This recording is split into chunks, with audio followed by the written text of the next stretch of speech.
සද්ධා සම්පන්න සදහැවර පින්වතිය, මම මේ සිල් දෙද්ද පූජා කරන්න ප්‍රධාන හේතු කීපයක් තියෙනවා. එකක් තමයි අපේ බොහෝ දහම් කරුණු මම කෙටියෙන් කියන්නම්. බුද්ධ පෙරඟු මහා සංඝයාරදන දානයකට වඩා තිසරණ සහිත පංචශීලයේ සමාදන් වෙච්ච කෙනෙක් වෙනවා නම් ඒකට වඩා ප්‍රබලයි. එතකොට ඒක දීර්ඝ දේශනාවක්. එහෙමනම් සත්මස් සද්දවස දන් දුන්නාට වඩා ප්‍රබලයි කියනවා තිසරණ පංචශීල සමාදන් වෙනවා නම්.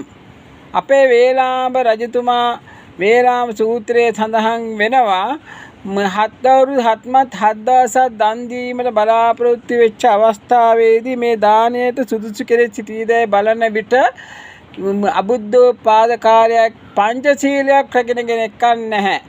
ඊට පස්සේ බැලුවා මේ සුදුසු කෙනෙක් මේ දෙන මන් සුදුසුද කියලා අන්තිමට මන් දෙන එක හරි පිරිසුදුයි මේ දානි මහත්පර මහානිසංසය කිව්වා හිතලා. ඒ අනුව තමයි ඒ දානේ හේතු වෙන්නේ. ප්‍රේමක ගත්තම බොහෝ නිස්සද්දයි. ඒ කට විතරම පරිහරණය කරන්නේ මේ කටවල කට්ටිය. ඒ වගේ ප්‍රේමක ගත්තන් පස්සේ හරි සද්ධාවන්තයි.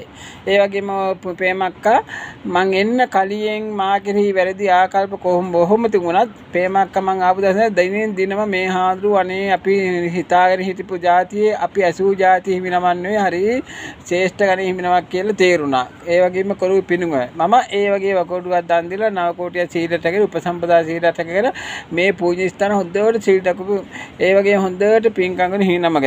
ඉතින් එම නිසා මේ දෙන මේ සීල් රෙද්ද තියෙනවා.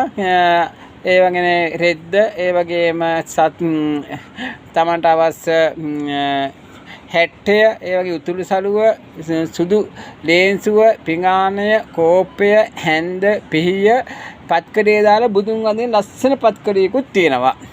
ඉතින් ප්‍රේමකට සතුරු වෙන්න පුළුවන් මේ අවස්ථාවේදී මේ හාමුදුරුවෝ දෙන